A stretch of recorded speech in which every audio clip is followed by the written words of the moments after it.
प्यार और अपनेपन का पैगाम देकर तुर्की से वापस लौट रही भारतीय सेना की मेडिकल टीम का राहत और बचाव अभियान पूरा हो चुका है। इस दौरान भारतीय टीम को तुर्कियों के निवासियों ने भव्य विदाई दी। टनों के हिसाब से इमदाद वहां पर कि जो मुल्क की इस वक्त सूरत हाल है उसकी बुनियादी तौर पर 100% जिम्मेदार पीडीएम की मौजूदा हुकूमत नहीं है कि इस मुल्क में जो इस वक्त महंगाई की हालत है, जो मईशत की हालत है, वो किसी से ढकी छुपी नहीं है। पहुंचाई, डॉक्टर वहां पे पहुंचाए, यहाँ तक कि वहां पर फील्ड हॉस्पिटल भी कायम किए। 10 दिन की खिदमत सर अंजाम देने के बाद इंडिया की जो रेस्क्यू टीम्स थी वो हिंदुस्तान वापस पहुंच चुकी हैं। दो नहीं, एक वक्त की रोटी, जी हाँ, एक वक्त की रोटी का इंतजाम करना मुश्किल होता जा रहा है। अब उसको ये समझ लेना चाहिए कि बड़ी प्यार उनको दे रहे हैं, उनका बड़ा शुक्रिया अदा करें कि आपने हमारी जानें बचाई। और एक और न्यूज़ भी ये आ रही है कि जो पाकिस्तान की तरफ से फ्लड में जो तुर्की की तरफ से इमदाद आई थी वो ही इन्होंने उधर भेज दी, तो उससे भी भाई हमें ज़रूरत है, डायलॉग पाकिस्तान की ज़रूरत है, लेकिन क्या इंडिया तैयार है? क्या प्राइम मिनिस्टर मोदी तैयार है? वो नहीं तैयार। इंडिया ने हेल्प आउट किया तो लिटरली आई वांना अप्रिशिएट देम कि उन्होंने ये स्टेप उठाया है। गंदुम, चीनी, चावल, ये सब गरीब की पहुंच से दूर। इस पर बिजली और गैस के बिल, बहुत मुश्किल सूरत हाल है। हम ये कहते हैं कि जनाब वो भारत, वो देखें ना, वो इस तरह ना उस तरह। भारत बहुत आगे निकल गया। नो डाउट उन्होंने हेल्प आउट किया है, बड़ी अच्छी बात है कि तुर्की के लोग भी जो है वो इस वक्त उन्हें दुआएं दे रहे हैं। ऑब्वियसली कि उन्हें देनी भी चाहिए, क्योंकि मुश्किल वक्त में जो साथ होता है उसी को हम लोग कहते हैं कि सच्चा दोस्त है। ये हमारे साथ गुजरे, खुशी में तो सभी साथ होते हैं।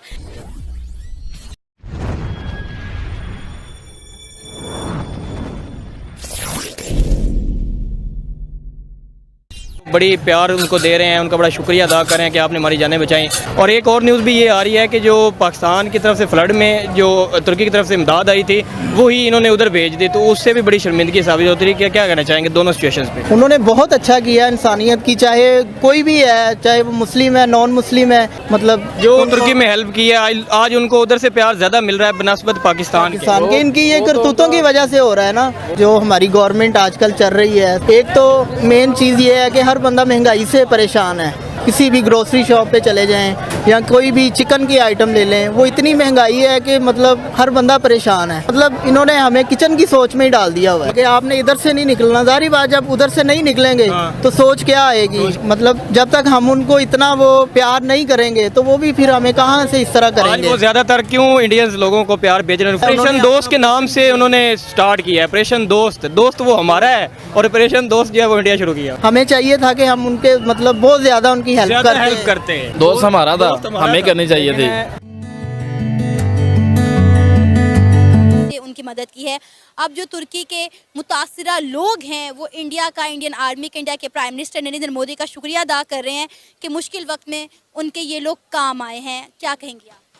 मैं ये कहना चाहूँगी कि इस वक्त जो है वो तुर्की और शाम के जितने लोग हैं उन सबको ज़लज़ला ज़दगान में ओबियसली उन्हें बोलूँगी कि उन सबको हमारी ज़रूरत है। इंडिया ने काफ़ी हेल्प की है। मैं न्यूज़ वगैरह पढ़ती रहती हूँ तो पता चलता है कि किस मुल्क ने कितनी इमदाद दी है, किसने क्या किया और किसने क्या नहीं किया है। तो पाकिस्तान के बारे में ये बात सुनेंगे कि जो तुर्की ने हमारे लिए इमदाद दी थी सैलाब ज़दगान के लिए, वही हमने जो है वो कंटेनर्स में वापस उनको भिजवा दी है। अभी मुझे इस बात पर शर्मिंदगी महसूस हो रही है कि जब हम कॉल करते हैं ना किसी को तो साढ़े बैल लगी होती है कि तुर्की और शाम के जो ज़दगान है उनकी मदद करें। भाई हम सिर्फ इतनी इमदाद कर सकते हैं उनकी कि हम सिर्फ कॉल पे रिंगटोन्स लगा सकते हैं या फिर पीछे जो हेल्पलाइन वाले बैठे हैं वो लगा देते हैं जब भी हम किसी को, बस उन्होंने हमें याद दिलाना है कि ये ज़लज़ला आ गया है। लेकिन जब कुछ देने की बारी आती है तो मुझे शर्म आती है कि अब कहाँ पर हैं वो सारे सेलिब्रिटीज़, कहाँ पर हैं वो बड़े बड़े पॉलिटिकल पार्टीज़, कहाँ पर हैं वो, क्यों नहीं मदद करते हैं? लेकिन अगर इंडिया ने हेल्प आउट किया तो लिटरली आई वांना अप्रिशिएट देम कि उन्होंने ये स्टेप उठाया है।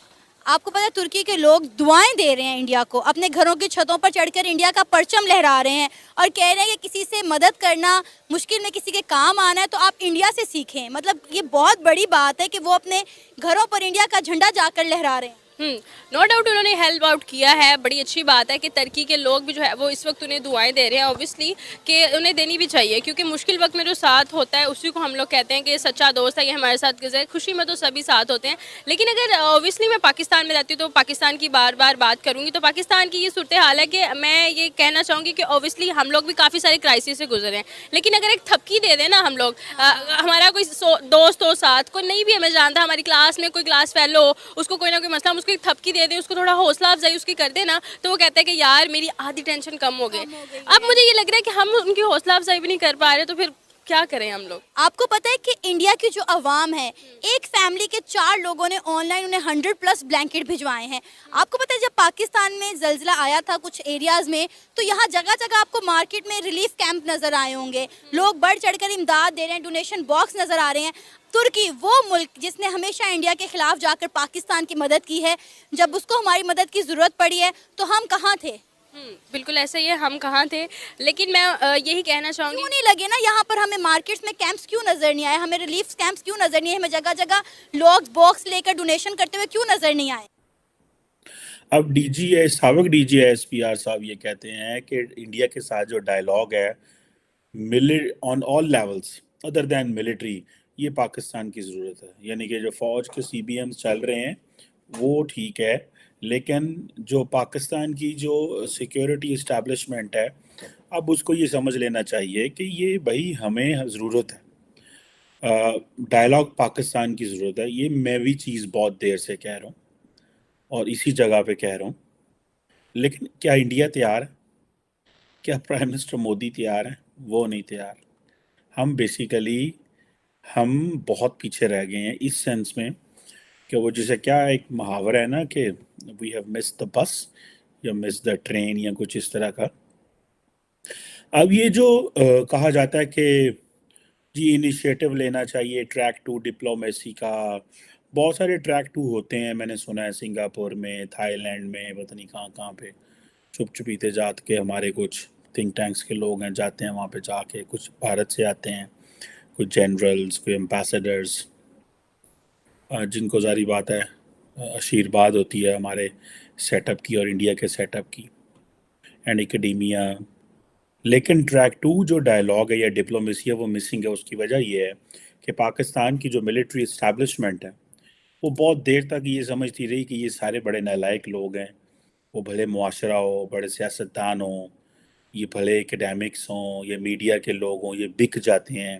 हम नहीं बिकते, हम जो है वो नहीं बिकेंगे और हमें ही एक इंस्टीट्यूशनल मेमोरी रखते हैं और हमें ही भारत से बात करनी चाहिए। तो वो सारे रास्ते हमने बंद कर दिए हमारी मिलिट्री इस्टेब्लिशमेंट ने। जब वो अपना रास्ता भी खोलना चाह रहे थे तो वो नहीं खुल रहा। अब कभी हम UAE के पास जाते हैं, अमेरिका को इंडिया ने भगा दिया, ग्रेट ब्रिटेन को इंडिया ने भगा दिया, सबको भगा दिया।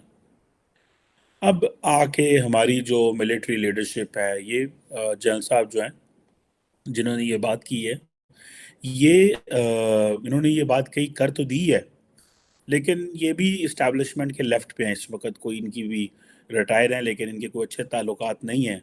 मुझे याद है कि ये जनरल साहब को इंडियन हाई कमीशन ने एक तकरीब पे बुलाया था, रमज़ान में कोई अफ्तारी वगैरह थी, तो सारे लोगों को टेलीफोन किए गए और कहा गया कि आपने वहाँ पे नहीं जाना। जिन जिन लोगों को इनविटेशन पहुँचे हुए थे, तो इनको भी इनविटेशन गया हुआ था, तो ये चले गए थे।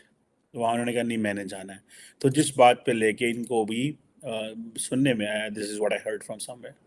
खैर एनी हो, ये मेरे ख्याल 2-3 साल पहले की बात है जब ये कोविड के सिलसिले